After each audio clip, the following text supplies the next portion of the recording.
acaba de sair ali do Supremo Tribunal Federal. O ministro analisando, como você bem disse, esse pedido da Procuradoria-Geral da República com base em informações repassadas pela Polícia Federal e o ministro atendendo esse pedido, ou seja, autorizando esse monitoramento mais específico com agentes mais próximos da casa do ex-presidente Jair Bolsonaro. Então, o que diz o ministro Alexandre de Moraes como fundamento? Primeiro ele fala, Júlia, que já estamos aí na proximidade do início desse julgamento, dizendo até, falando que é suficiente as medidas cautelares que foram impostas ao ex-presidente Jair Bolsonaro, como a tornozeleira eletrônica, a prisão domiciliar, o fato dele não poder usar as redes sociais nem via terceiros, mas ele vê que diante disso e que também foi encontrado, e aí na própria decisão do ministro Alexandre de Moraes consta aquele documento que era um documento direcionado ao governo da Argentina, ele vê que há necessidade de se ampliar esse monitoramento, dizendo que,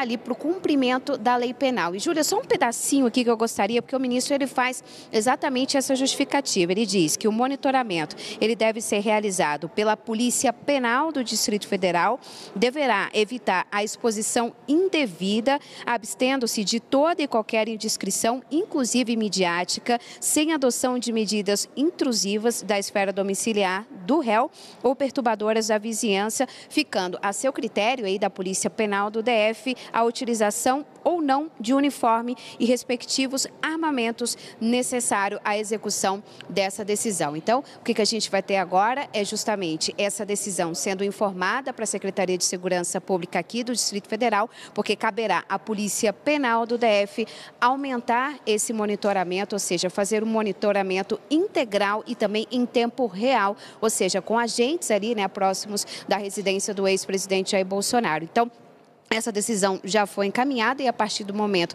que a secretaria for, portanto, notificada, vai então aí fazer esse monitoramento, ou seja, destinar ali os agentes para poder ficar mais próximos do ex-presidente Jair Bolsonaro. É isso, Júlia, ele fundamentando essas questões, a proximidade do julgamento ali na próxima semana e também, tudo o que foi relatado pela Polícia Federal naquela outra investigação. Então, a partir de agora, monitoramento integral e em tempo real autorizado pelo ministro Alexandre. Volto contigo. Moraes determina monitoramento de Bolsonaro em tempo integral pela polícia. O ministro Alexandre de Moraes do Supremo Tribunal Federal, STF, determinou nesta terça-feira, 26, que a Polícia Penal do Distrito Federal passe a monitorar em tempo integral o ex-presidente Jair Bolsonaro, que cumpre prisão domiciliar e é monitorado por tornozeleira eletrônica. Moraes afirmou que há risco de fuga, principalmente pela atuação do filho de Bolsonaro, o deputado Eduardo Bolsonaro, que está nos Estados Unidos buscando influenciar as autoridades daquele país contra o judiciário brasileiro. O ministro também citou a proximidade do julgamento do processo em que Jair Bolsonaro é réu por tentativa de golpe de Estado. As sessões extraordinárias têm início na próxima semana, em 2 de setembro. Nesse sentido, as ações incessantes de Eduardo Nantes Bolsonaro, estando inclusive localizado em país estrangeiro, demonstram a possibilidade de um risco de fuga por parte de Jair Messias Bolsonaro, de modo a se furtar da aplicação da lei penal, escreveu o ministro. Nesta segunda, a PGR já havia opinado a favor do monitoramento integral de Bolsonaro, citando o risco de fuga. De acordo com a decisão de Moraes, equipes devem realizar vigilância em tempo real do endereço residencial de Bolsonaro. O ministro destacou que o monitoramento deve ser feito de forma discreta, sem exposição indevida, inclusive midiática, e sem adotar medidas que invadam a esfera domiciliar do réu ou perturbem a vizinhança.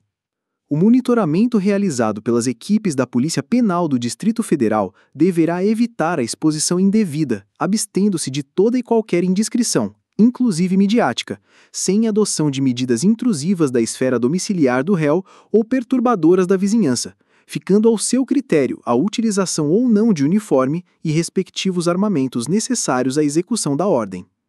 Moraes deixou a critério da Polícia Penal do DF o uso ou não de uniforme e armamento durante a execução da ordem. O ministro também determinou que seja oficiada a Secretaria de Segurança Pública do Distrito Federal para as providências cabíveis e que os advogados de Bolsonaro sejam intimados da decisão. Além disso, Moraes encaminhou os autos à Procuradoria-Geral da República, PGR, que terá 5 dias para se manifestar sobre questões pendentes do processo. Por que Bolsonaro está preso em casa? Bolsonaro é réu por tentativa de golpe de Estado após a vitória de Lula nas eleições de 2022. Esse julgamento começa na terça-feira 2. Não é por causa desse processo que ele está em prisão domiciliar. Moraes, relator dos casos, determinou a prisão domiciliar dentro de um outro inquérito que investiga Jair e Eduardo por estarem coagindo autoridades responsáveis pelo processo do golpe de Estado. O próprio Eduardo diz que age nos Estados Unidos junto ao governo Donald Trump para anistiar os golpistas ou cancelar o julgamento de que seu pai é alvo. Nesse contexto, Trump impôs um tarifácio de 50% a produtos brasileiros e justificou o julgamento, chamado por ele de caça às bruxas, como um dos motivos. Descumprimento de restrições. A PGR ainda tem até a semana que vem para se manifestar sobre o descumprimento de restrições impostas a Bolsonaro pelo STF, como o uso de redes sociais e ainda o suposto risco de fuga, diante de uma minuta que foi encontrada no celular de Bolsonaro e que tratava de um pedido de asilo à Argentina. A defesa do ex-presidente nega qualquer violação das cautelares.